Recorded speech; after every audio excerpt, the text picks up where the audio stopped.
Seatbelts are fastened. Lou Williams for the win. Bingo! Oh my goodness. By Landry, Ariza dropped down. Kobe! Oh! Up high! Down hard! Kobe brought it! They do have a timeout. Decide not to use it. Curry, way downtown. Bang!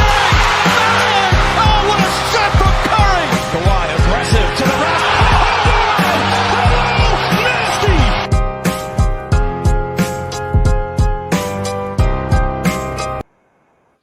What's going on, guys? Welcome to another post-game live here on Dime Dropper for the 2024-25 season. Before we get started, you already know the drill. Make sure you subscribe on YouTube at Dime Dropper and hit the notification bell so you know every single time we post a video for all things LA basketball and NBA and LA sports. And you can follow your boy on social media at Twitter, Instagram, and TikTok at Dime Dropper Pod. Live from Los Angeles, as always. Let me know if there's a lag, because I restarted my computer. Been trying to make sure there's no lags recently and that the connection's all good, because my Wi-Fi is really good, but maybe my computer is in need of a fixing. But yeah, by the way, if you're wondering, yeah, I haven't added anything for the Dodgers World Series run this year. Maybe we'll make an alternate intro for the playoffs. But, oh, wow, it says delayed audio. Okay, that means that my computer might need a little bit of a fixing, but we'll work on that over whatever Christmas. We got two games to talk about tonight. Both LA teams in action, the Clippers and the Grizzlies, and then the Lakers and the Pistons. And it's the Clipper fans' favorite kind of night, where the Clippers win, the Lakers don't win. And I'm on a Mac, by the way, for those wondering. But let's talk about Clippers Grizzlies first. In my opinion, our best win of the season. On the road against the team that's top 3 in the West, the only team that's top 5 in both offensive and defensive rating, and we come out and get a resilient win. You know, and it's my main takeaway is, like, when you're a team that plays defense every single night, you're going to be able to stay in games. That's just what the value of defense is. You know, you're not always going to have the best shooting game. In our case, we just don't have the best offense. You know, we're missing our best player. We've been able to stay in games with our defense because we have a bunch of guys that want to guard, but not just a bunch of guys that want to guard, a bunch of guys that consistently play hard, you know, and that's something these days, especially, that's harder to find. But to start the game, we had Zoo on Zach Edey, of course, Chris Dunn on John Morant, Derrick Jones Jr. on Desmond Bane. James Harden was guarding Jaren Jackson Jr. and Jalen Wells. Norman Powell was switching off with him, essentially. And then on their side, Ja was guarding Chris Dunn. Jalen Wells was guarding Harden. He did a very good job the first 3 quarters, I might add. He's a good player, Jalen Wells. Zach Edey on Ivica Zubac, Desmond Bane on Norman Powell, and Jaren Jackson Jr. on Derrick Jones Jr. Let me know if the audio is okay, by the way. I know for the people that are listening on audio, it's no problem, but YouTube people, let me know how the audio is. I think it should be fine. But anyway, so to begin the game, we had Zoo and drop coverage, but this is the thing about Memphis this year. They're playing this interesting style, and Ben Taylor, Thinking Basketball, did a video on it, and it's just basically they're not setting as many on-ball screens. They're just trying to get to the paint, moving without the basketball, flashing open space, and trying to just pass and move, essentially like a motion offense. You know what I'm saying? With just less on-ball screens. And that's different from today's NBA that's so spread pick and roll based. So I enjoy that. But I actually think that the way that they play is actually better for us because we have good one-on-one defenders and we have a great rim protector behind him. And our rotations are pretty good. Like, we just have great defenders. So pick and rolls in the modern NBA are just hard to guard. That's why everybody runs spread pick and roll so much. So I think going up against our really tough one-on-one defense doesn't get the most out of that Memphis matchup against us, because for me, and it's funny because I'm Mr. Anti-pick and roll pro motion, and I'm saying that it was tougher for us to guard pick and rolls. I mean, with Ja over the years, we struggled massively at times in Memphis guarding pick and rolls with him. Granted, we didn't have Derrick Jones Jr. and Chris Dunn, but still, John Morant and pick and roll is John Morant and pick and roll. The thing that doesn't convince me about Ja, though, is that we can still go under the screen with him.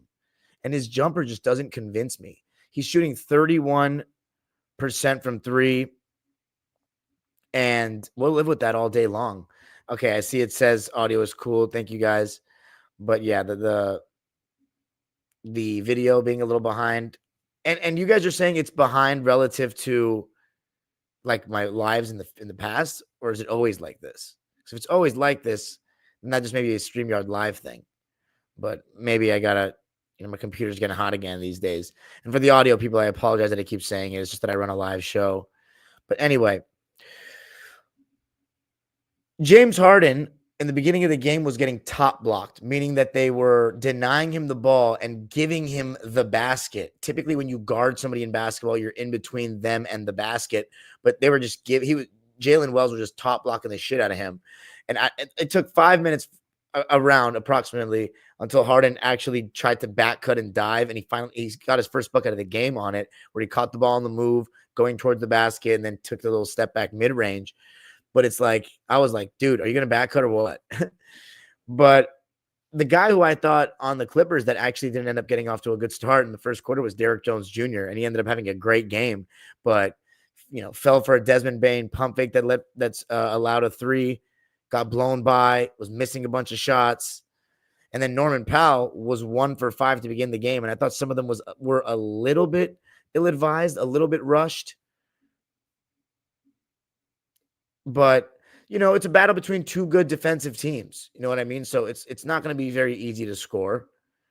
And Jaren Jackson Jr., he was really going at Mo Bamba. Really going at Mo Bamba. Shout out to the super chat. Ja is a fake gangster, and Memphis a fluke playing team. Well, wow, okay. Interesting. Well, appreciate the super chat, as always.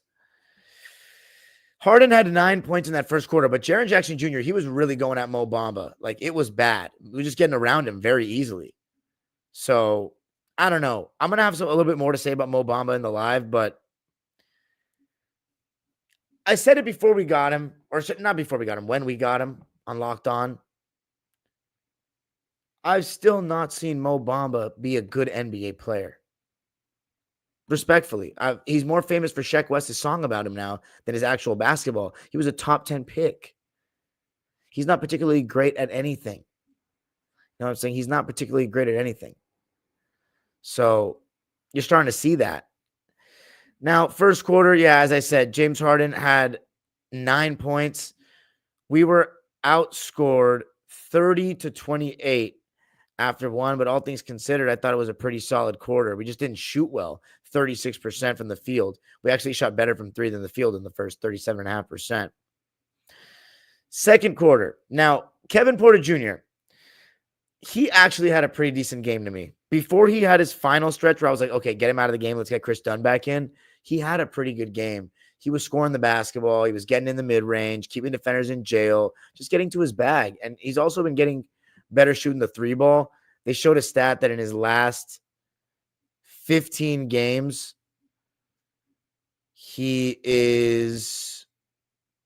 last six games, he's averaging 15 points on 41% from three. So he's starting to shoot better. And I think I've been harsh on him when he doesn't play well because, his history, and I don't love the way he plays a ball stopper, but I got to be fair. And I think that without him, obviously, we don't know if Bones would do better or not. There's no guarantee that he would, though. And just given the fact that we have played Kevin Porter Jr., he's been a part of us staying afloat and being as good as we are. You know what I'm saying? Because James Harden, he needs to be relieved a little bit in terms of the ball in his hands. And I think Kevin's done a pretty good job of that. Speaking of good jobs, Nico Batum tonight, so good on both ends of the floor, but mainly the defensive side. His hands, he just is able to get his hands on the ball all the time, get deflections, get strips. Such a smart player. So great to have him back. And then I thought Zoo throughout the game, he did such a good job of defending the paint, just shutting it down, altering shots. You did not see the dominance. And remember, John Moran said he's like not going to dunk this year, even though that's a lie. When he's open, he's going to dunk. But I think he means like over people. He still had some moments where he was trying to fly and rise up over the top, but it felt like a lot of it for acrobatic layups, including that 360 layup he had in the beginning of the second half. But in totality, it just didn't feel like he was having those assaults at the rim like he usually has. If it's a Zubac, I thought was holding it down at the basket massively. Chris Dunn, I thought he was also just doing such a good job defensively. I called him out last game in the last live for gambling too much off the ball.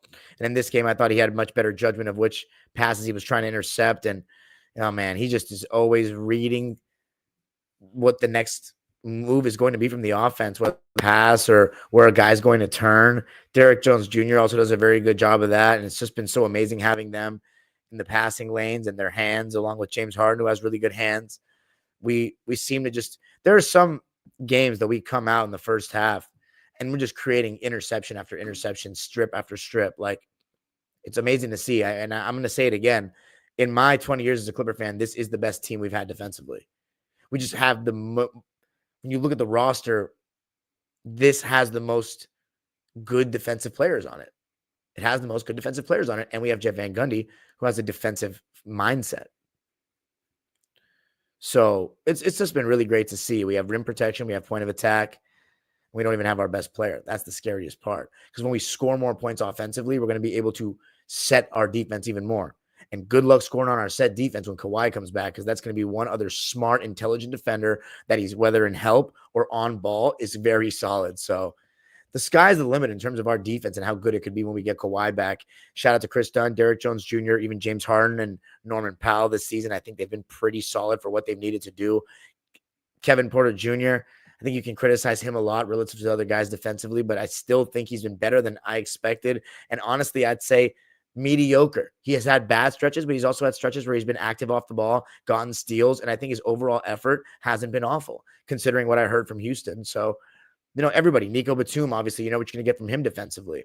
But to me, Zubac, Chris Dunn, Derrick Jones Jr., if I had to pick three guys, I think those guys stand out. Amir Coffey as well, Terrence Mann. Those guys do their thing. But, yeah, everybody's really put in some effort defensively. Now, this is where we're the weakest defensively. Backup center.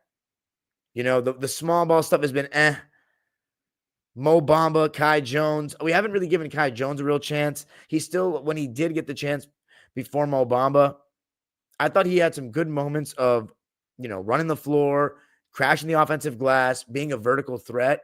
But he also had some moments of not necessarily knowing his personnel, not knowing our coverages, being a little slow to react, having suspect hands. But he's very raw. He hasn't really gone much of an opportunity. I said before in the preseason, is Mo Bamba really better than Kai Jones? And now 30 games into the season, Mo Bamba was hurt at the beginning of the season. And we had that whole joke, like we're 5-0 with Mo Bamba. I genuinely believe that Kai Jones may deserve an opportunity. I just don't think Mo Bamba is very good. At least with Kai Jones, I think he's a great vertical threat and he plays hard. Mo Bamba, I don't see that. I don't see anything. I see a music video with Sheck West as his legacy. But you know who else? Just to give, even though I hate the Teddies, I'm going to give some credit to John Morant. I just think his defensive effort was very good. I remember doing lives. You can go back and check all of them. 2022 playoffs. John Morant was not giving great effort defensively for a superstar player in the playoffs, for any player in the playoffs.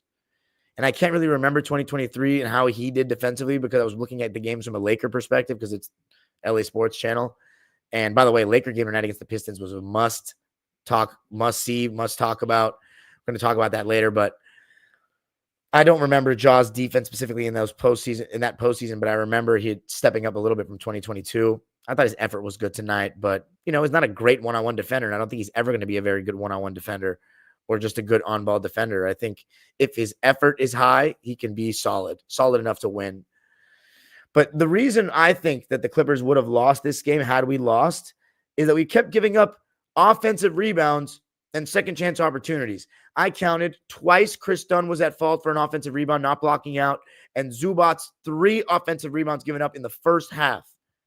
And here's the crazy part. Zoo did such a great job on the offensive glass, and he still got 20 rebounds. But I'm just looking at it from when I was watching the game. There were 3 times Big Zoo didn't rebound. I'm going to sing his praises later, but I'm just talking about basketball. Nothing personal. You got to mention these things because every fucking time we didn't get a rebound, they would kick it out for 3 and score every single time. So that those second chance points were kind of keeping Memphis in the game, in my opinion. But we were only down 7 despite shooting 39% in the first half. And one of the big reasons that we were is because we had 8 steals in the first half, which tied the second most that we've had so far this season and a half. Score at halftime was 58-51. James Harden had 11 points at half. Zoo had 10. Norm had 12. So the big 3 had double-figure points. Then on their side, Jaren Jackson, he had 16 points. Those awkward left-handed floaters and just weird Euro step floaters in the paint. But he was dominating Mo Bamba. And then Desmond Bane had 12 and John Morant had 11. So their big 3, so to speak, was also in double figures. They had 11 turnovers. We had 9 turnovers. So, yeah. Now, second half, Zubac started dominating the offensive glass and really just imposing his will on the likes of Zach Edey and Jaren Jackson Jr. And it was amazing to see some of those dunks he had. Activating Ivica Zushak. Let's get some Zushaks in the chat. Come on, son. As my boy Spencer says, Zubac is the key. That spin, that drop step baseline he had, dunk over, I think it was Jaren Jackson Jr. Filthy, that left-handed dunk he had. Shaq. Absolute monster in that second half. And again, his rim protection was fantastic. We could have pulled away if James Harden could hit a 3 in this game. He was 1 for 6 from deep. Just wasn't able to knock him down, but he made the one that counted. And then Derrick Jones Jr. in this third quarter. The third quarter was where it was at for us because we got outscored 30-28 in the first, 28-23 in the second. But in the third quarter, we scored 40 points. I don't know how many 40-point quarters we've had this season. I don't know if my mods are quick enough to find that. But Bones got busy. I'm challenging you on that one. How many 40-point quarters have we had this season? Because 40-32, we outscored Memphis. We had 2 huge runs. One where we went on a 17-3 run after being down 53-62. That was sparked by Derrick Jones Jr. Interceptions, good defense, getting out and running. And for a while, I think like his first 3 or 4 baskets were dunks. And man, it's just so nice to have such a great athletic, like vertical leaper. It feels like we haven't had one in so long since the great days of Lob City. But man, Derrick Jones Jr., he could get up there with the best of them. And he was starting to, really look like himself offensively and spring-wise for the first time since the injury. And he had that possession where he had the double jump. Like he jumped, I think it was Aldama or someone pump faked, and then he still got back in the play to block his 3 on the second jump. And that level of athleticism is just nuts. And I thought that with these turnovers that we were forcing, with the misses that we were forcing, we were getting out and running and getting in transition. And that's when Derrick Jones Jr. can be at his best. And I thought James Harden did a really good job of finding guys, whether it be in the half court, catching the ball 18 feet away and off-ball actions happening. We know we run some of those things where we get Norm or Derrick Jones Jr. going backdoor, get Harden catching at the elbow extended or the top of the key. And then also, of course, in the pick and roll and in transition. So I thought James, he just did a really good job of doing what he's been doing great all season, which is finding the open man. And then we went on a 10-2 run to make it 88-81. Chris Dunn getting in on the act, hitting threes, making floaters. But we had a terrible ending to the third quarter, starting with an offensive rebound on a free throw and then an offensive foul on a moving screen by Amir Coffey and second chance points. I mean, they were just keeping the Grizzlies in the game, but we were competing. And that's one thing that made this game pretty entertaining is that when both teams are competing, you got to love it. Norm had 10 points in the third quarter. Derrick Jones Jr., 3 for 3, 9 points in the third quarter. Zoo had 6 and 6 in the quarter. Chris Dunn had 5 in the quarter. James Harden was the only Clipper that played the entire quarter, and he didn't even actually make a shot, but he hit 3 free throws. And then, so yeah, Memphis, we outscored them 40-32 in that third quarter to have a 1-point lead going into the fourth. And man, the way we just kept on fighting, the second chance points, so they were going to be the death of me. 21 second chance points at one point. And, Memphis leads the league in bench points, and they're super deep. They didn't even have Marcus Smart in this game, or who else were they missing? We're missing Kawhi though, and Terrence Mann. So fuck what you're talking about with Marcus Smart. But there's another player they were missing that I forgot about. Jay Huff. He's been hooping this season. But yeah, like we're missing Kawhi. It's like suck my dick. Anyway, okay, that was inappropriate. It's the Teddies though. So like fuck them. You know what I mean? Like they're the ones that some of those stupid fucking yellow rally towels from back in the day. Give me a break. Zach Randolph, Mike Conley, get them out of here. Man, that water was so good. Okay. By the way, I'm really surprised Zach Edey can make threes. That's impressive to me. Zach Edey. I'm happy for him because, I like, I'm still, even though I'm a small guard, I'm still team big man in the sense like I want the presence of the big man in the NBA because I'm very bitter that growing up, I think the worst big man era of all time, like centers, not power forwards, late 2000s, early 2010s, because of Jokic and Embiid, but mainly Jokic because like Embiid is like, to me in the playoffs, such a disappointment. Jokic, because he's the best center since Shaq. Like he's really the best player in the league and he's a center, which is amazing. So, but I was bitter as a kid that like the best centers I saw growing up were Dwight Howard, old Shaq, Marc Gasol, and DeMarcus Cousins. So I'm really thankful for Jokic, but I'm pro bigs, and people were saying that Zach Edey couldn't play in the league and stuff. So I was, I'm happy to see him succeed. But the 3-ball, I didn't think he was going to have that. Now, by the way, Memphis leads the league in pace too. So play the fastest pace in the league. And, shout out to my guy, Micah. He writes for the Grizzlies, and he's I've known him through Hoop Spaces, native Memphian. I think that's what you call them. He was saying that no team has gone into their offense like that this season. And, I mean, don't be surprised. We fucking guard. And that's what makes this team likable for me. Besides the fact that they're connected, they seem to like playing with one another, but to go out there and play hard every night. And when you do that on defense, it sets the tone. I'm such a defense first guy. Like that's how I always believe. And what the most fugazi thing was about 2-1-3 was that they were advertised as this incredible defensive team because their best two players were Kawhi and Paul George. But that's a fundamental flaw that if your best two players, you're advertising them as like your best defenders. If they're going to carry your offense, they're not going to play the defense of the best guys. So it's a fundamental flaw in your team. So yeah, now that we have a proper like defensive minded squad, but Zubats had that spin move in that fourth quarter. Batum hit a 3, capped off a 7-0 run. And then that's when I remember I referenced earlier that KPJ had a stretch that I was very uncomfortable with.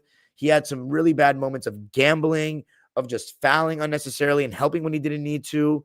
And I was like, okay, let's get Chris Dunn back in this game. And we did. And he got a tech. I thought it was kind of BS. Apparently, they called a little push on Santi Aldama. But the good news, Zubats, 6 straight double-double. He's at 12 double-doubles in his last 15 games. But Memphis we went up 103 to, I believe, 91. Then they went on a 10-0 run to make it 103-101. Or actually, it was 93-101. We were up, and then they went on a 10-0 run to take the lead. And then that's when James Harden got in his bag on Jalen Wells and showed that, look, I might still be the best player on this court. Comment section, let me know. Who's better, James Harden or John Morant in the year 2025? I feel like maybe I'm being recency biased, but like, yeah, it's probably recency bias. John Morant's probably better than James Harden still. But John Morant, I think you could argue that he got outplayed tonight by James Harden. Actually, I would say he did.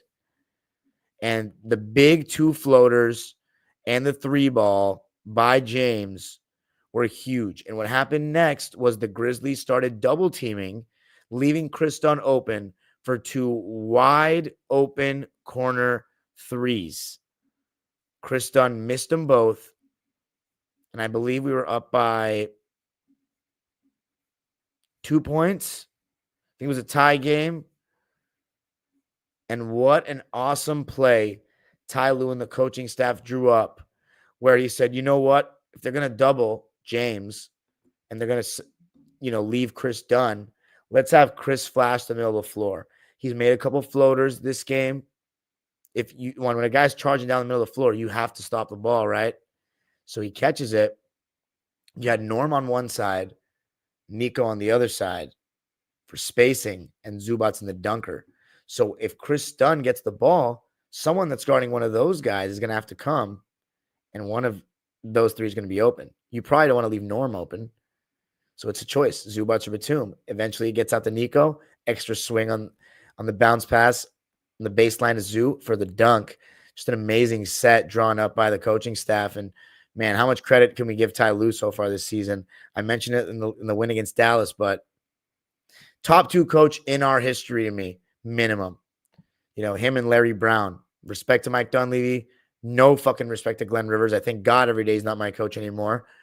But Ty, he's done an amazing job. Jeff Van Gundy, Brian Shaw, all the coaching staff are really killing it. And I just think that, in today's NBA, because we're so obsessed with these players that don't know who we are, I don't mind, look, it's okay to be, I still say I don't mess with stands. Like, my kid can't be a stand. No way. Or else they're going to they're going to be sent off to an adoption home. You think I'm joking, but I'm not. It's not going to happen though. Like, if I have a kid, we're not talking about that right now. But a team fan, like if you're a Denver Nuggets fan, for example, and you love Jokic and you defend him on everything, I kind of understand. If you're a Laker fan and you defend Magic Johnson and Kobe and Kareem and Shaq and these guys on everything, I understand. But we've gone too far in the sense that we just blame coaches because we don't like to blame basketball players on shit. And it's really annoying. So, yeah. We don't give coaches enough credit because when it's the players, when they do well, they get all the credit. And then when they do badly, coaches get blamed. It can never be on the players. It's coaches got to get some credit too. But, yeah, what else I got? Late game. Norman Powell hits the go-ahead jump shot off another James Harden double team. And then Josh slipped. And I think he threw it to Jaren Jackson Jr. and his foot was out of bounds. Then Norm hit the 2 free throws to seal the game. Memphis kind of took a little too long to foul, and we'll take it. In my opinion, the most impressive win of the season, 114-110 in Memphis. Ivica Zubac, my player of the game, his second ever 2020 game after that game against Indiana where I believe he had 31 and 29. I mean, I'm so happy for him, dude. He's been dominating. He's getting compliments from everywhere. I mean, he's been spectacular. What a win. 114-110. Let's read the lines for Memphis. We outscored them 23-20 in the fourth quarter, which I love. But let's talk about it. They went 10 deep. Brandon Clark only played 7 minutes, which I thought was interesting. He was 0 for 1 and had a donut, 2 rebounds, 2 assists, and a steal. Luke Kennard, our good old friend Nuke, he didn't look very comfortable out there, I can't lie. Turned the ball over and did not look confident. It was on a jump pass. By the way, the amount of jump pass turnovers in today's NBA, it's absolutely ridiculous. When we talk about poor fundamentals, that's fucking poor fundamentals. Everyone jump passes like crazy and gets turnovers left and right. It's insane. But anyway, Luke Kennard, good old Nuke, didn't even get a shot off, had a rebound and a turnover. Scottie Pippen Jr., he had a good game. He's been awesome this season. 13 points, 2 rebounds, 2 assists. He's a typical good modern NBA player. He's starting to get really comfortable in pick and rolls, can score from 3 levels. I don't know about his one-on-one bag, but he's a better shooter from outside than his dad, that's for sure. But, I mean, as a player, he's much smaller. He's totally different. But 13 points, 2 boards, 2 assists, 1 block, 1 turnover on 5 for 10 shooting, 3 for 4 from 3, and 0 for 1 from the foul line. He had a very solid game. Then you had Jake LaRavia. 8 points, 6 rebounds, 2 assists, 1 steal, 1 turnover on 3 for 5 shooting and 2 for 3 from deep. It's funny. That guy Mike I was talking about, he used to grill LaRavia all the time last year. And I used to just joke, 'cause I didn't watch Grizzlies games last year because they were pathetic and injured. I was like, oh, Romeo Lavia, like from Chelsea. But he's been really good this year, honestly, knocking down open shots, playing with energy. Then you had Zach Edey, who started and played 27 minutes. And I mean, besides rebounding, he kind of got lit up. 3 points, 14 rebounds, 1 assist, 1 steal, 2 blocks, 2 turnovers on 1 for 8 shooting, 1 for 3 from deep, no turnovers. So I'm sorry, no free throw attempts. So he was, I mean, that's a poor shooting game. And the Grizzlies as a team, they only shot 38% from the field. They shot 38% from 3. So they shot well from 3, but from 2, nah. And they shot 69% from the line. We shot 44% from the field, but we shot worse from 3, 33%, 9 for 27. Man, less than 33s. It's kind of rare in today's NBA. 21 for 26 from the foul line. So we got the same amount of free throw attempts, and we made 3 more, and we won by 4. How about that?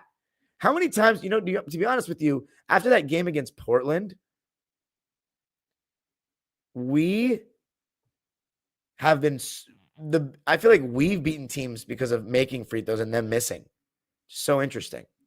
That game against Portland really early in the season that we lost that Intuit Dome. But yeah, that's a big reason that the Grizzlies lost. We had the same amount of free throws. But it's funny. They were talking about Micah and my friend Malika Walker, who, I don't know, has she made an appearance on Dime Dropper before? I don't know if Malika's made an appearance on Dime Dropper, but we do collab with like NBA history stuff. And they were saying that, we got a good whistle. And I noticed that, but also I'm watching the game with Clipper glasses on. But James Harden, I mean, he just gets the best whistle in NBA history to me. Like he throws his body into guys on threes. Like he is the foul baiting king. So, I mean, I just can't believe we have a guy that gets such a generous whistle on our team. Norman Powell, he also gets a very generous whistle. But after the years of seeing Blake Griffin literally they're trying to intentionally hurt him, it is what it is, right? I'm fine with it. But anyway,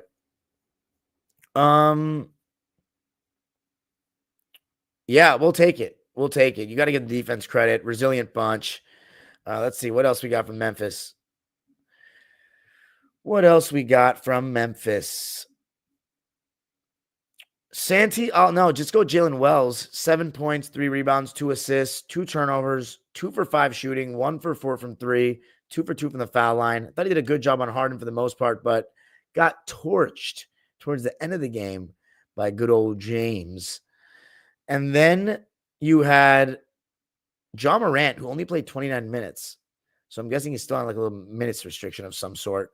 23 points, 6 boards, 4 assists, 1 steal, 1 block, 7 turnovers on 7 for 20 shooting, 35%, and 2 for 8 from 3. And honestly, this is one thing about Ja that I think, I don't even know if he's better than Harden, to be honest with you, because his jumper is so broke. He's got no pull-up.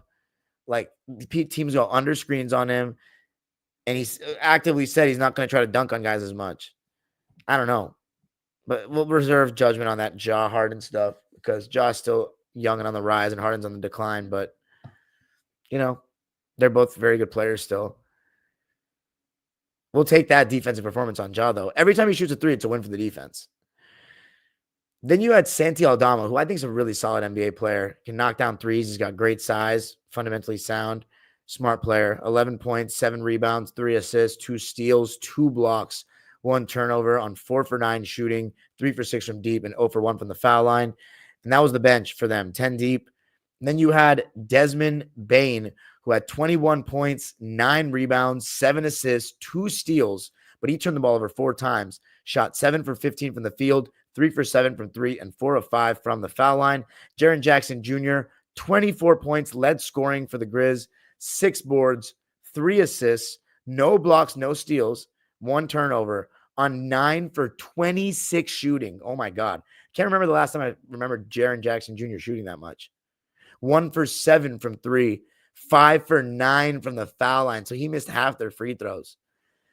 And then let's get to the good guys, the Clips, the winners in this one, 114 to 110.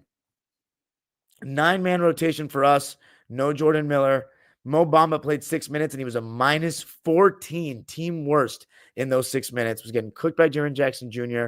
He had 0 points, 1 rebound, 3 blocks, and a turnover.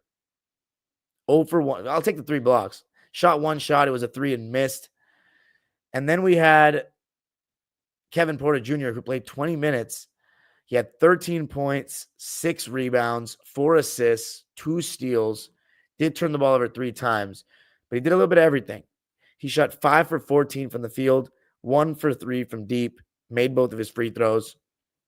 Derrick Jones Jr. still on a minutes restriction, played 22 minutes, but he was damn good. 13 points, 2 boards, 2 steals, 1 block, doing it on both ends of the floor. 5 for 11 from the field, 0 for 2 from 3, and made all 3 of his free throws.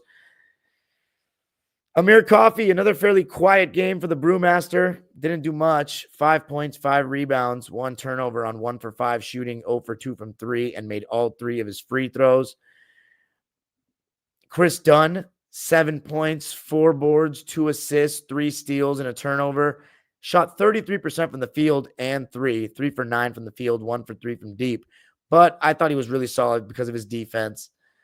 And, man, he's just been awesome defensively this entire season. Nico Batum, 28 minutes played, shot 2 threes and made them both. Those were all his shots. Had 6 points, 5 rebounds, 4 assists, 1 steal, 1 block. Did have 2 turnovers, but, man, the way he just does a little bit of everything and just collectively helps your team's basketball IQ, that is amazing. And then the big 3. Let's begin with James, who played 36 minutes. He had 21 points, 8 rebounds, 9 assists, 1 steal. So a near triple-double, 4 turnovers on 6 for 16 shooting. 3 ball wasn't really falling, 1 for 6 from there. But his mid-range, his floater was looking pretty good. He was 5 for 10 from 2, 8 for 10 from the foul line. And our record of staying undefeated when James Harden shoots 10 or more free throws is still intact. So when he's getting the calls, when he's being aggressive, we get 10 plus free throws and we win the game. Great game from James overall. Great season from James overall through these first 30. I mean, where would we be without him? He's been the MVP of this team, and he definitely deserves to be on the All-Star team this year, I think. But then we have Ivica Zubac. Played 40 minutes to lead the way. Had the best plus-minus of anybody in the entire game on both teams with a plus 17. He had 20 points. Oh, wait. It says he had 19 rebounds. On the ESPN, it says he had 19. Let's look at the NBA.com. Damn, 19. They must have taken away a rebound. Wow, that sucks. But anyway, 20 points, 19 rebounds, 9 of those offensive rebounds. So I actually think Zoo arguably is better at offensive rebounding than defensive rebounding, but whatever. 20 and 19, 1 assist, 4 steals and a block, 1 turnover on 10 for 18 shooting, 0 for 1 from the foul line. I mean, that's just beautiful. Zoo Shack. Then Norm, what a game again for him. 29 points, 3 boards, 2 assists, 2 steals, holding his own defensively. He did have 4 turnovers, though. Shot 10 for 20 from the field, 4 for 8 from 3, 5 for 7 from the foul line. I mean, the efficiency there, 50% from the field and 50 from 3. Amazing. We turned the ball over 17 times, but they turned the ball over 20 times, and we scored 31 points off their turnovers. We'll take the win, baby. 114 to 110. Anytime we beat the Teds, it's a great time, but we will absolutely take it. And now we're going to move on to the Lakers. All right, let's read the comments for a sec. I'll read some comments before we start with the Lakers.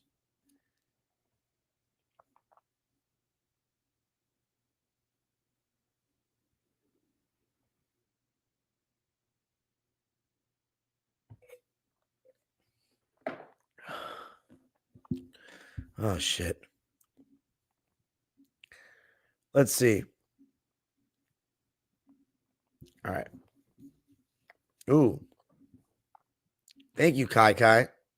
Sinner Jr. said, it's overtime. This era has not been fun. Are you a Laker fan or a Clipper fan? Let's see.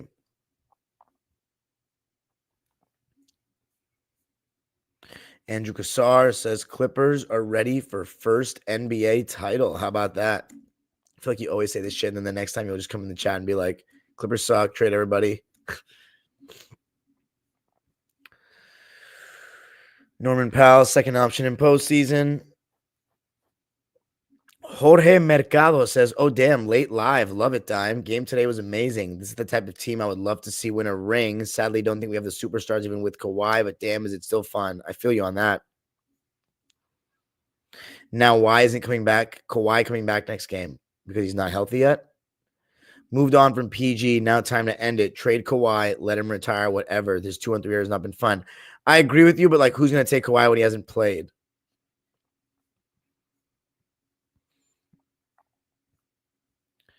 Amin Asan says, I actually thought Harden was pretty good despite what the numbers may say. I agree with that. I even saw Mo fall asleep defensively. What's up, Miles Johnson? Great win for the boys, but Bamba has been unplayable recently. Backup center needs to be addressed at the deadline. I feel you on that 100%. I agree. Very few top 10 picks are good. I don't know about that. Everyone that played got a steal except Coffee and Mo. I like that. I'll use that for locked on. Would love Rob Williams. Yeah. You think he's going to be healthy, though? Yeah, thank you. Bones got busy. Time Lord is my dog, but he hasn't stayed healthy enough to make that move. I thought KBJ was okay, in my opinion. Dude, you've not been harsh when he plays bad. Thank you. KBJ's on-ball defense is decent. Off-ball is a disaster, though. I agree, but at times he does intercept nicely and get his hand in the passing lanes. Katsuya baller. I like that. Do you like the restaurant, Katsuya? Definitely need a better backup center. No one should dare challenge Zoo at the rim. Chris Dunn has been one of the best role players we've ever had in the past 10 years. Like, no one can score on us. Sindarius Thornwell would look good on this team, man. He can never shoot it, unfortunately. Amin is a degenerate. What? Why is Miller not playing anymore as well? He had a rough little stretch. But, I mean, I think if he wasn't on a two-way contract, I don't know. I think he was fine shrinking the rotation. Miller didn't do nothing with minutes he had. He had some good games. He just had some games recently where he was kind of pedestrian. Nobody stood out when KPJ was out, unfortunately. I agree with that. Miller's on a 50-game limit. He's on a two-way. They're probably saving him. Mo Bamba, I saw fall asleep defensively. Mo Bamba is garb. Mo Bamba's not been good. LOL. On both ends of the basketball. No motor, no killer in Mo at all. Did they take a rebound away from Zoo? Yeah, exactly. I noticed that. Hopefully they flip Bones and PJ for a backup 5. I wouldn't mind that. Yeah, I was going to. Zoo Shack. We good with Mo? Doubt it. Zoo Shack. Yes, sir. I feel like Mo needs to give better effort defensively. I feel like this is just who Mo is. We've seen it at other places. That's why he never lasts anywhere. Zoo Shack, let's go. Not going out. Exactly. This is why he bounced around. Wimp dick. Jesus. That game winner from Norm. Yeah, go ahead shot. Turnovers in that lineup. Oh, right. You're talking Lakers already. Turnovers and that lineup with no center to start the fourth killed us. But, bro, AD's going to have to get a rest. They weren't playing Koloko tonight, right? AD has to get a rest. I agree with turnovers, though. Sit down, Tom. Even if we lost this game, I still wouldn't be mad as it was so fun to watch. The funniest vid is Dime posing from Game 7 when Glenn Rivers got out-coached. Glenn Rivers straight garb. 3 all-star caliber players and a superstar soon to return from injury. Darn, you've got a super team. KBJ's a joke. He's joking, obviously. Kawhi be hurt in 10 games. Edie with more threes than Mo fake pick and pop Bamba. Facts. Kawhi will be hurt by... Dude, come on. Stop with this bad juju. Honestly, don't care right now that Kawhi is hurt. You weren't around in the era with the best bigs. The 90s, Patrick Ewing, Hakeem Olajuwon, David Robinson, and Shaq. Would you take the 90s crop of centers or the 60s crop of centers? Bill Russell, Wilt Chamberlain, Nate Thurmond, Walt Bellamy, Willis Reed. 70s pretty underrated too, honestly. You still got Wes Unseld, Dave Cowens, Kareem, Artis Gilmore. So many good centers back in the day. 90s, though, is pretty great. 90s is pretty great. So Matthew says, hell no, Ja only has dunks. He's shooting his cheeks. I feel you. Athleticism is not enough in today's NBA. You got to be a shooter. Tell that to the Thompson brothers. Morant is all show. He can't hit a three to save his life. Harden is a better playmaker and shooter. I feel you on that, but Jaws just you're also a Harden stan though, Capra. Like I'm not gonna lie, like it's not like you're necessarily the most unbiased choice here. Harden's a better floor raiser. Probably, I would agree with that. I would think, but it's like it's not like Ja hasn't raised the floor very well for Memphis the last couple of years. The Clippers have scored 40 plus points in a quarter 3 times this season. Okay, thank you. By the way, the Clippers have scored 40 points in a quarter 3 times this season, according to my man Bones Got Busy. Legend. What the hell? Okay. Even at 35. People keep talking about the old era, but watching old NBA games, they're boring as fuck. I do not like old. Well, how old are you, Matthew? Well, are you watching what era are you watching? The 80s are not 80s, 60s, and 70s are really fast. They're not sluggish. Scored 39 points in 6 quarters this season. The StatMuse says we've had 40 plus in quarter 3 times this season. I thought we had none. It happened today against the Jazz and the Thunder. Oh fuck, I forgot about the Jazz game. Zoo, Lakers are trash. Everyone had a turnover, but DJJ. What a Clippers classic. Luke is garb. Oh, come on, man. Sinner Jr. is garb. Facts. Podcast P, king of jump pass to no one. Bones got busy. No, he's not. W, 66 viewers, actually. We got it to 74 for a sec. How many turnovers did Harden have? This game, it's at 4.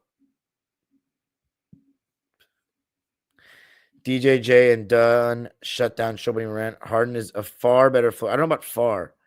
Morant is just a jumper. He gets in the paint, though. He's got a great handle. He's a good passer. By the way, we are 10-0 this season when Harden isn't. Yeah, I already said that. Morant too small. Saying John Morant is better than 35-year-old Uno isn't hating 20. Yeah, facts. You got to shoot threes better. Not a good playmaker is insane. Have you not watched John Morant play? I agree, Miles Johnson. Johnny did an in-between game. Too easy to just go under screens. He doesn't trust his midi completely. All right, I'm not going to read any more Stan comments for now. We don't have all night. I just think Mo defensively is awful. I feel you. Mo is trash. Not just defensively, but offensively too. Mo is a joke. We should have kept the Euro guy we had back up. Who? Podcast P is cooked. That's his name now. Podcast Piss is a loser. We don't care about him. Not PG. It's Podcast P when he became cooked. Harden has more worth with the playmaking. That dunk Zoo had on JJJ special. W Super Chat dunked on his face. Zoo is so close to leading the NBA in offensive rebounds. I know. I get you guys didn't like Mo Bamba's defense. Jesus. If we ever get healthy, I really like our rotation. Dunn, Nico, Amir, and Terrence, a solid bench. Always wanted to know, why do high-use players be more prone to turnovers like a high-use? Because they have the ball in their hands more. What are you talking about? All right, let's talk Lakers now, fellas. But before we do that, Bones got busy. You already know where we're going. Where are we going, buddy? Where are we going, buddy? Where are we going? I got to tell you a little something about, drum roll. Before we talk Lakers, where are we got to tell you a little something about what? We got to tell you a little something about what? Hello? We got to tell you a little something about. I got to tell you a little something about DraftKings. The NBA is finally back. A new season means new ways to get into the action at DraftKings Sportsbook, an official sports betting partner of the NBA. Who's draining threes from beyond the arc? Who's crashing the boards and grabbing rebounds? Get behind your favorite players in the prop bets you can make on DraftKings, the home of NBA player props. First time, new DraftKings customers bet $5 to get $200 in bonus bets instantly. Every point counts with DraftKings Sportsbook. Download the DraftKings Sportsbook app and use code ABTV. That's code ABTV for new customers to get $200 in bonus bets when you bet just $5. Only on DraftKings. The crown is yours. Gambling problem? Call 1-800-GAMBLER. In New York, call 877-8-HOPE-NY or text HOPE-NY 467-369. In Connecticut, help is available for problem gambling. Call 888-789-7777 or visit ccpg.org. Please play responsibly. On behalf of Boot Hill Casino and Resort, Kansas, 21 plus age and eligibility varies by jurisdiction. Void in New Hampshire, Oregon, Ontario. Bonus bets expire 168 hours after issuance. For additional terms and responsible gaming resources, see dkng.com/bball. All right, Lakers, Pistons. Now, if you recall, the Lakers got absolutely wrecked by Detroit in Detroit earlier this season, but they're on a 3-game winning streak. This was a great opportunity for them to get 4 straight wins, coming back home after those 2 wins in Sacramento, and they completely blew it. And the number one reason that they blew it, turnovers. It's funny when you're watching it from a lens that it's not your team, because it allows you to sometimes see things a little bit more simplistically. And like for the Clippers, and like when you're a fan of a team, you think of so many different things. And I'm on Lakers Twitter and I'm on Clipper Twitter. And with Lakers Twitter tonight, I see so many different things. JJ small ball lineups, this and that, our role, all these different things. But the biggest reason the Lakers lost, they turned the ball over left and right. And that allowed the Pistons to get easy baskets in transition. Because in the half court, the Lakers defense wasn't horrific. I thought Rui Hachimura struggled massively, because the Pistons are just not a good matchup for him. They have a lot of quicker guards or guys like Malik Beasley and what's his name? Malik Beasley and fucking, who's the other guy that comes off screens? Tim Hardaway Jr. that you have to chase around. Arash Nagdi, my man, says, can't believe we lost Zoo for Mike Muscala. Yes, Magic Johnson, the greatest point guard of all time, still had 1 assist left, but he did it to the other LA team. Gotta love that. But anyway, Lakers losing to the Detroit Pistons back in, I believe it was November. And tonight was a chance for them to get 4 wins in a row, and they completely blew it. 117-114. Turnovers were the main reason.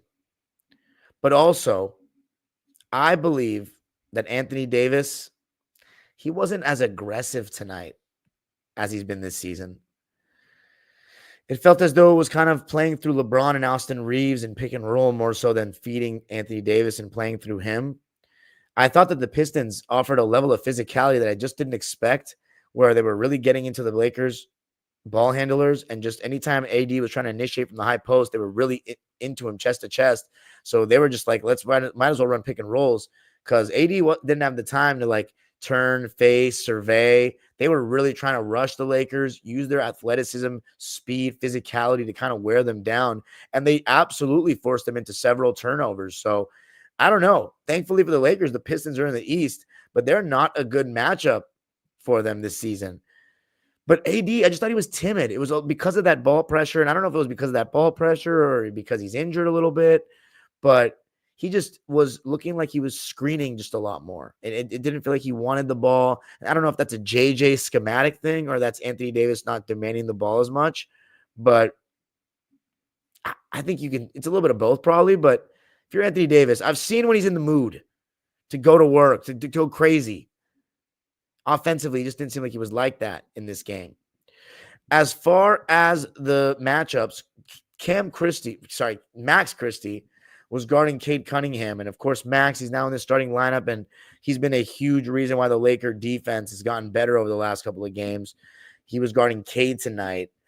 Austin Reeves was guarding Jaden Ivey, AD on Jalen Duren, who got the better of him on the boards at the matchup in Little Caesars. And then Braun on Tobias Harris. Now that left Rui Hachimura on Tim Hardaway Jr. And it's not really comfortable for Rui to chase a guy like that around, off these different screens. On the other side, they had Cade Cunningham on LeBron and Jalen Duren on AD. And that's probably why from the get-go, LeBron, there just really wasn't a guy that could guard him. You know what I mean? The best bet size-wise over there is Tobias Harris. Tim Hardaway Jr., Jaden Ivey, Cade Cunningham, they're kind of food. So LeBron, he was able to get going. He was super aggressive on both ends of the floor to start, getting in the passing lanes, and then early on offensively spun baseline, hit a 3, had some amazing passes. And AD at this time was quiet offensively, but really good defensively protecting the rim. and I almost said Cam Christie again. Max Christie had some really good defense on Cade Cunningham early on. D'Lo got some, was making some shots, but the non-LBJ minutes in that first quarter weren't very good. And the Pistons closed on a 10-0 run because the Lakers just did not do a good enough job of taking care of the ball. And I want to check the stats for the first quarter because there were some things that stood out. Because, by the way, Fontecchio made that ridiculous bank shot to end the quarter, and the Pistons actually led 34-32 after one, even though the Lakers led the majority of the quarter. Cade had 8 in the first. Malik Beasley came in, and boy, oh boy, that dude was playing with a vengeance all night long. And if you remember, Malik Beasley came over to the Lakers in that Westbrook trade with D'Lo and with Vando. And he started out pretty solid the first couple games of the Laker. I'm pretty sure that Darvin Ham put him in the starting lineup. And then he was bricking left and right. He went through the coldest spell you'd ever seen him go through. He was getting cyberbullied like crazy. Every single one of his Instagram comment sections was just an insane, it was tough to look at. And he left, and he's had a vengeance, it seems like. The way he was reacting to everything tonight, that was a player that was playing with a chip on their shoulder. So he was really intense. But as far as the Lakers side of things in that first quarter, Rui had 6, LeBron 7, Anthony Davis only 2 shot attempts in the first quarter, but he did have 3 assists. And the Pistons, at times were throwing 2 on the ball really quickly off of screens. They were mixing up the coverages a bit. But 5 turnovers in that first quarter for the Lakers, which is on pace for 20, which they ended up having. So that set a bad tone. Like there was one where Cam Reddish threw the ball away in the backcourt and Malik Beasley walked into a 3. Those are the kind of turnovers you just can't have. And then in the second quarter, so one thing that was interesting, and it's been talked about a little bit, Lakers went 9 deep and they did not play a center. Christian Coloco got a DNP coach's decision. Now, I've started to see that JJ Babydick does not trust Christian Coloco much defensively in pick and rolls. Last game, he only played 4 minutes. So he's trending towards those small ball lineups with Rui and LeBron as kind of a tandem, 4 and 5 there, and to switch everything. And sometimes the Lakers can get away with that switch everything personnel, but guys like D'Lo, guys like Austin Reeves, and even Rui Hachimura, and not to say it's not like LeBron is the best one-on-one defender these days, but essentially, if you have, let's say that's your lineup, right? D'Lo, Reeves, LeBron, Rui, AD. LeBron's your second best one-on-one defender there, most likely. Reeves tries hard, but I'd still think in a one-on-one, LeBron's getting challenged. He'll try to lock up for that moment. The Lakers don't really have great switch everything personnel. And Dalton Connect, I think we got to start calling him Alton Connect because the dude can't guard a soul right now. Can't guard a soul. He gets the corner turned on him. He's a whatever defender, to be very generous. He's not a good defender. He's a 3 and no D guy. He's a very good shooter, and he was cold and hadn't hit for a while, and he ended up knocking down a 3, knocking down a mid-range, so he ended his drought. But I think the most telling statistic of the first half was that the Pistons had 14 points off of turnovers to the Lakers 2, and Ron Holland, that guy was hooping. He's a good athlete. Some of his acrobatic finishes, his dunks, and the way he went from defense to offense real quick was impressive and was, part of that liveliness and athleticism that I'm talking about for Detroit. And Austin Reeves, the way he was turning the ball over was ridiculous. Just losing the handle. 5 turnovers in the first half for AR. 5 turnovers. Lakers had, 8 in the second quarter. 4 of them from Austin. So that's at halftime. So half the turnovers in the first half for the Lakers came from Austin Reeves. Anthony Davis ended up being the only guy at halftime in double figures. And the Lakers, what's funny is they were shooting really well at halftime. It was 64-62, but it was those turnovers that was allowing the Pistons to get transition points. And again, a lot of it was with Detroit's physicality. I thought they got under the Lakers' skin a bit. On the positive side for Austin Reeves, though, he was knocking down his floaters, had like 3 of them in the first half. And the Lakers went on a 14-4 run to make it 59-55. They led because for a second the Pistons went up. Max Christie, I thought, was fantastic. He's really starting to put it together. Defense super good on ball, off ball, getting deflections, knocking down his 3-ball. And the Lakers, they were very comfortable switching the 3 through 5 ball screens, meaning that LeBron and Rui, no problem guarding Jalen Duren. But that means even if Cade Cunningham is being guarded by LeBron, if they put AD in the action, now AD is guarding the perimeter. They didn't do that much, though. But I just thought that was interesting that they were willing to send AD out to the perimeter if it meant Rui or LeBron guard a big, but they wouldn't want like Cam Reddish or Connect or Austin Reeves or D'Lo or to guard a big, to switch onto a big. But they were okay switching 1 through 4 in terms of guys guarding Cade. LeBron had 9 assists in the first half. He's playing great. Malik Beasley basically had a buzzer beater on a floater. So it was 64-62 Lakers at the half. At this point, I'm thinking if the Lakers just clean it up turnover-wise and AD gets a little bit more aggressive, they'll be fine. Because 5 shot attempts in the first half for Anthony Davis, I mean, it's not great. He did have the 4 assists, but like LeBron had 5 field goal attempts, but he had 9 assists, So, and Austin Reeves, he had the most shot attempts of any Laker player in that first half with 6. So I don't know. I thought you got to play a little bit more through AD. But Malik Beasley, I mean, 5 for 8 from the field, 4 for 6 from 3, 14 points. So he was just hot. Simone Fontecchio, he was just hot. 10 points, shooting 100% from the field at halftime. So I thought maybe, they'd cool down. But there's something I was just sensing because I'd seen it before with Detroit against the Lakers that, like, they just have a good matchup with them this year. They just do. And by the way, I haven't gotten a comment in 8 minutes. I hope everyone's just like tuning in and just like listening intently. Maybe it's the Laker fans that are listening, but it was turnover central. And I thought AD did get a little bit more aggressive in that third quarter, but the turnovers were just really hurting the Lakers. In that third, 7 turnovers for the Lakers. 7. 2 of them from AD. 2 of them from Austin Reeves. 1 from Max Christie. 1 from the Kang. And 1 from Gabe Vincent. But Gabe Vincent hit 2 threes in that quarter. The Lakers got outscored 31-28 in it. Tim Hardaway had 8 points in it. Cade Cunningham had 8 points in it. So, yeah. Not bad. I mean, it's not too bad. Tie game going into the fourth. You're at home. You should be able to close it out. But I thought where the Lakers faltered was that beginning of the fourth quarter. D'Angelo Russell turnover at half court. Rui got blown by really easily. Then they turned the ball over again. And like before you knew it, they were down by 11 after Fontecchio had this ridiculous shot. And then AD got a technical, losing his cool, pushing Davon Reed to the ground.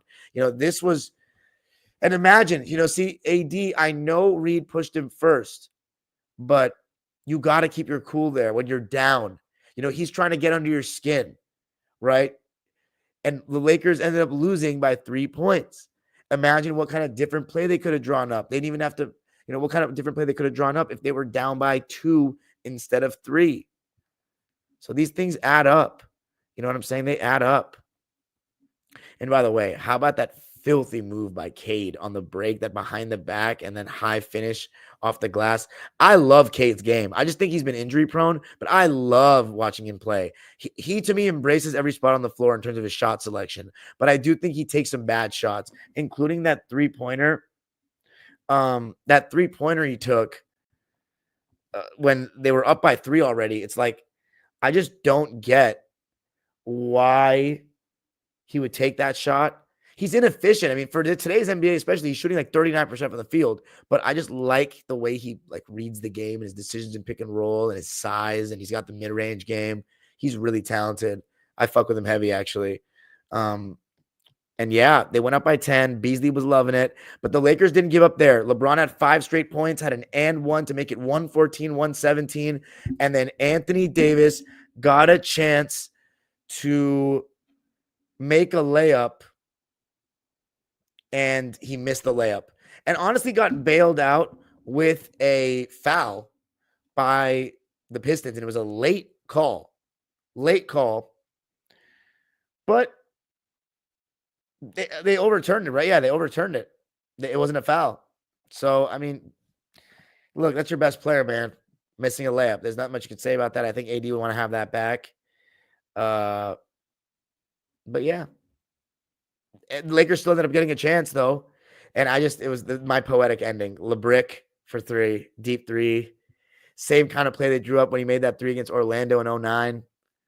And just like as so many times as a Laker, he misses the last shot. Gotta love it. Gotta love it. Gotta love it. And you know what's funny? I'm wearing my boy Golden Knights Lakers throwback shirt right now that he gave me. Such a legend, bro. This is that Magic Johnson Kareem guy, and he customized it for me. It said world champions on it, but I'm like, can I get it just like saying Los Angeles because I'm a Clipper fan? And just I want to celebrate the players, not the team. And he was like, yeah, sure, bro. So look, Kareem with the hair and Magic with the forearm in the back.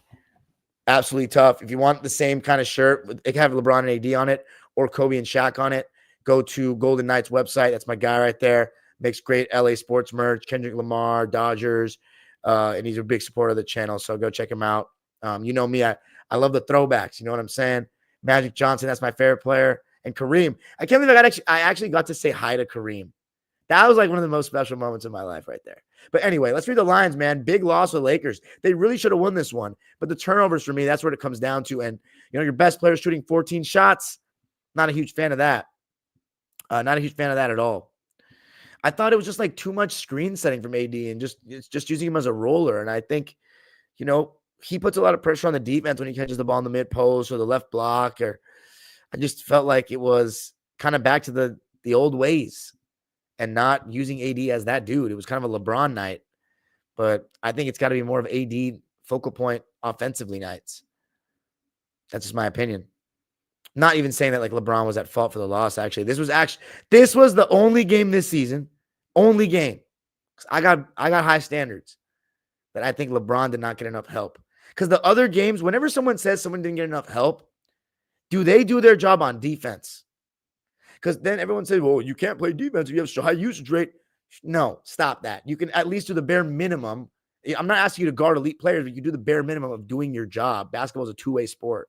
You can't have everybody just clean up for you. That's not how that works. And then you want to say it's not, you didn't get enough help. You know what I'm saying? So LeBron played defense to me tonight. So I'm not going to blame him. 117-114, though. It doesn't matter who you blame. Lakers lost at home. They're 16-13 now. Half a game behind you know who. The better run organization right now in the city. Yes. Yes. Better ownership, better GM. And I don't even know if a Laker fan would fight me on that at this point. You got a better owner than us? Fuck no. It's not Jerry Bus, it's Jeannie Bus. The same lady that was getting trained on by the Kings. I'm just kidding. No disrespect to Jeannie. She is a legend, went same high school as me.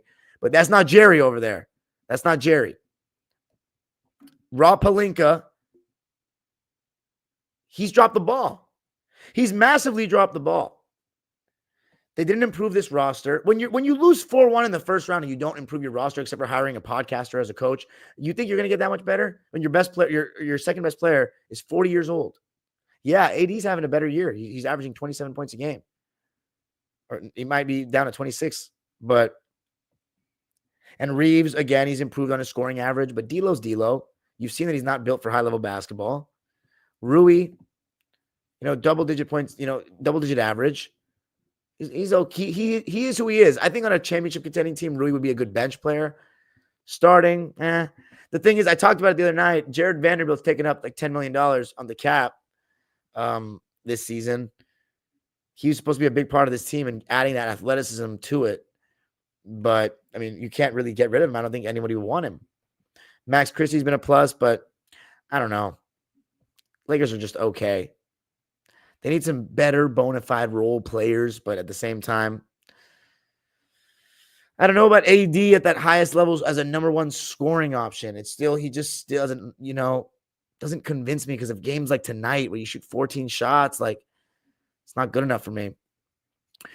The Pistons went 10 deep.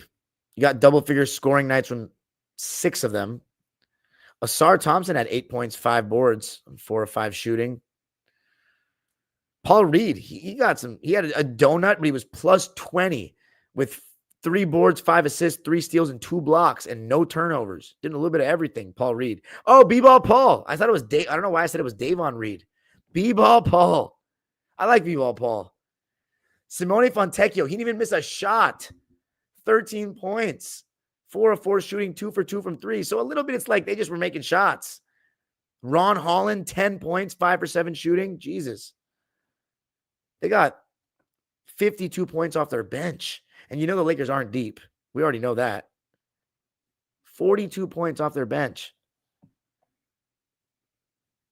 Malik Beasley, 21 points to lead the way for Detroit. Revenge game Malik. 5 rebounds, 8 for 15 shooting, and shot 50% from 3. 5 for 10. Unbelievable. Then the starters. Tobias Harris, 6 points on 3 for 10 shooting. My guy Toby. He's looking washed. 0 for 3 from deep. He had 4 assists, though, and he had 2 steals and 2 blocks. Tim Hardaway Jr., 15 points. Had a nice fall away late in the game on Rui. 5 for 8 from the field, 2 for 5 from 3. Jalen Duren, 6 points, 9 boards, 2 assists, a steal, and a block. 2 turnovers on 1 for 2 shooting. And then the top 5 pick backcourt. Jaden Ivey had 18 points, 3 rebounds, 2 assists, 2 steals, 2 turnovers on 8 for 15 shooting, and 2 for 4 from 3. And then Cade, double-double, 20 points, 10 assists, 5 boards, did turn the ball over 5 times, and a very inefficient shooting game. But I think that, summarizes Cade's season very nicely. He still does a great job impacting the game. He leads this team. He gets them wins. Doesn't shoot well, but, he's aggressive and makes a lot of good reads. 9 for 25, 0 for 5 from 3. The Pistons shot 51% from the field, 37 from 3, and how about 100% from the line, 12 for 12. Lakers shot 54% from the field, 47% from 3. Wow. The Lakers shot that well and still lost. 80% from the foul line. They got 13 more free throws, but they got 18 less shots, and it's because they turned the ball over 20 times, whereas the Pistons turned the ball over 12 times. And the Pistons had 28 points off those Laker turnovers. So, the Lakers' half-court defense has been looking better the last couple of games.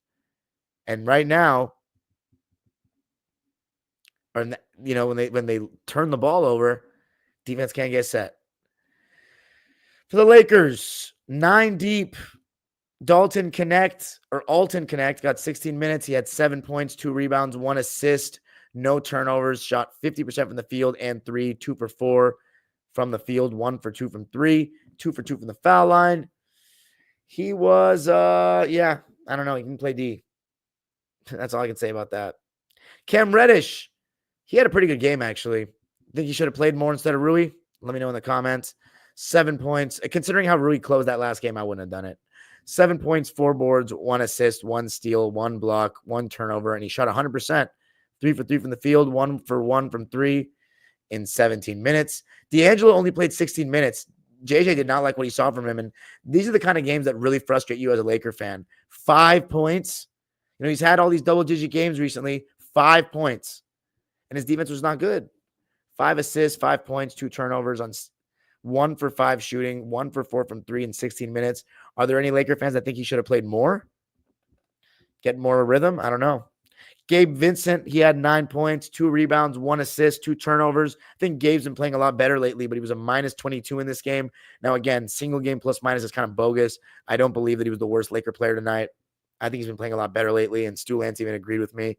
3 for 5 from the field, and all his shots were threes. And then, so that was the bench. They got 28 points compared to all the points that the Pistons bench scored. And that's a big telltale sign right there. The Lakers starters all played 29 minutes or more. They all finished with double-figure points. Hachimura, I don't think he was great because his defense it's a tough matchup for him. Played 29 minutes, scored 10 points, got 1 rebound, 1 assist, 1 steal, 1 turnover on 3 for 8 shooting, 0 for 2 from 3, and 4 of 4 from the foul line. Max Christie, I thought he was excellent. 17 points, a rebound, 2 steals, 1 turnover on 6 for 10 shooting, 3 for 4 from 3, and 2 for 2 from the foul line. 60, 75, 100 splits for Max Christie, playing the best basketball of his career right now. So you'll love to see that if you're a Laker fan. And what a crazy quarter by quarter breakdown in this game. Pistons won the first quarter by 2. Lakers won the second quarter by 4. Pistons won the third quarter by 3. Pistons won the fourth quarter by 2. So they ended up winning 3 quarters, made the difference. Austin Reeves, 12 points, 7 rebounds, 2 assists, 2 steals on 5 for 9 shooting and 2 for 5 from 3. Sounds great, right? Unfortunately, you can't get away with 6 turnovers and a loss. It's not good enough. So D'Lo and Austin Reeves, both not good enough. AD, 19 points, 10 rebounds, 6 assists, 2 steals, 2 blocks, 3 turnovers, though, on 7 for 14 shooting, 1 for 3 from deep, and 4 for 8 from the foul line. 4 for 8 from the foul line is not acceptable. That's just not good enough. And there's been several games this season, including the most notable one being the Orlando game, that Anthony Davis has blown the game at the line. That's not good enough from AD. He can't be shooting 14 shots playing 39 minutes. I'm sorry. I know he had 6 assists. They doubled him sometimes. It's not enough. It was too much on the roll. Not enough catching the ball and working. LeBron, I thought he was excellent. He had a triple-double, 28 points, 11 boards, 11 assists, just 2 turnovers on 10 for 16 shooting, 2 for 4 from 3. Did not make the big shot, but hey, what else is new? I'm just kidding. The LeBron not clutch thing ended in 2012, but as a Laker, he hasn't been clutch at all, though. Like, at all. He's bricked every shot at the end of games. Because a lot of times he's tired. But it's just funny. 6 for 7 from the foul line in 35 minutes. So for me, turnovers, the Pistons are a problem for them. Rui couldn't guard anybody. Alton can't guard. D'Lo was dog shit. Austin Reeves turned the ball over too much. AD wasn't aggressive enough. They didn't play through AD enough. Maybe you should still give Koloko some minutes because the no center thing didn't look too great. But JJ made a point before the game, right? That he wants the Lakers to shoot more threes because he said, we're shooting in the last 13 games 5 more non-paint 2s per game. Talk about something you would never hear in any decade besides this one. Non-paint 2s. He was like, we're not shooting them like Phoenix. We're shooting 39% from them. I kept a track of non-paint 2s tonight. And I think the Lakers were 3 for 8 or 4 for 9 for non-paint 2s. And the ones I counted, I think I probably missed some, but I mean, I don't know. I noticed a little bit of some effort where some guys looked like they were about to take a non-paint 2 and they didn't. But I don't know how I feel about that. I think you just got to play basketball. But Lakers will lose a tough one. Turnovers. AD, D'Lo. That's all I got to say, though. Appreciate everybody for listening. An hour plus live for Lakers and Clippers.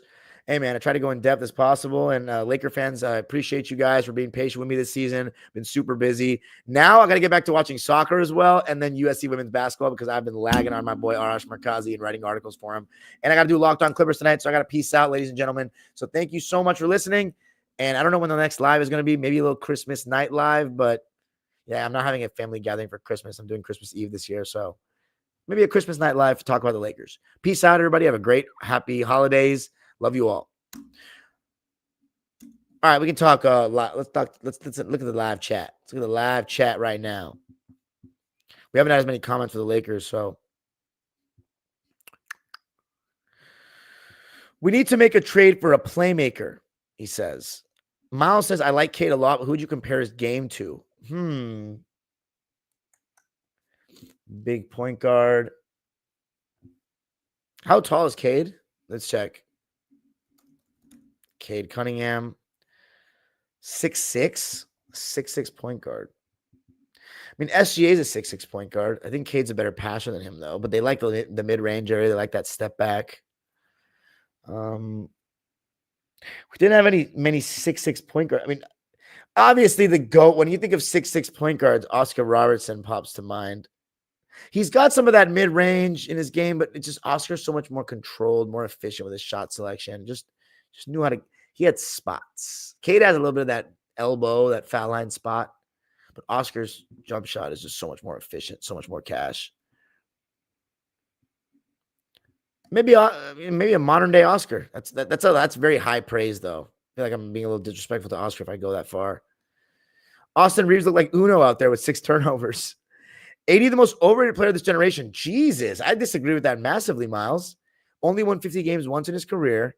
Okay, is that... Dude, how many of those New Orleans teams should have won 50 games, though, bro? Play finisher, not going to be a focal point of a good offense. That could be true. We're just listening. But bro, Bill Russell was never the focal point of a good offense. I mean, they were not back then, they were league average. You know what I'm saying? But he led them defensively into being a dynasty and fast-breaking team. Jorge Mercado says, we're just listening intently. Beyond the numbers, what's up, Eric?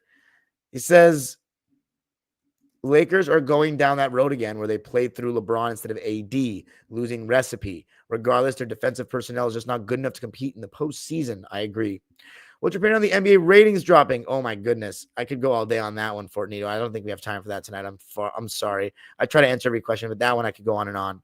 But have you ever watched my video? Is the NBA getting better? That was like one of the most, to me, that's the greatest video I've ever made, even though there was some things I would have changed what I said, but that's the greatest video I've ever made. I made a 3-part series. Every episode has 1,000+ views. It was in my first year of this show, and I wanted to just show my revelation with basketball about the old school and why I'm determined to learn more. So go, and I used video examples from actual NBA players. So go check that out. You can find it pretty easily on my channel. Is the NBA getting better? I worked really hard on that. Asha Andrew Harden Stan says Lakers got to blow this shit up for real. Yeah, but do you actually mean that? They're never going to be able to recover from their table roster construction.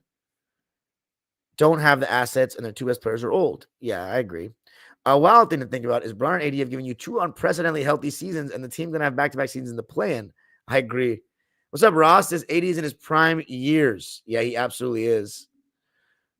He's in his prime years and still doesn't think. New Orleans. Sources say Brandon Roy. What do you mean Brandon Roy? Oh, is the NBA gotten better? Wow, you're amazing. Clippers really let an all-star walk, and Kawhi hasn't touched the court, yet we're top of the Pacific. If Asha Andrew's still in here, if wants to get on, I'll let him come on. But I don't know. I gotta do Locked On. Probably it's late. So by the way, guys, so I am going to do this thing now. I've been meaning to do this since before the season, but I'm going to split up the part where I talked about the Lakers and the Clippers in this video and release them as separate videos that are just those, just because it attracts a different crowd than the live crowd, like maybe new viewers, and it's just shorter, right? Because some people just won't even click on a video if it's an hour long, right? So I'm just going to do that. So if you've already been in the live, ignore those videos, watch the live, comment on it, whatever. But I'm not trying to scam you guys into thinking I'm just putting out bullshit. It's just I'm repurposing the videos. So if you see videos throughout the season that are lives you already from lives, those are just repurposed for Laker fans and for Clipper fans. But anyway, guys, have a great night, everybody. Any last comments? I'll take any last ones. We can go till 12:45. True? What does true mean?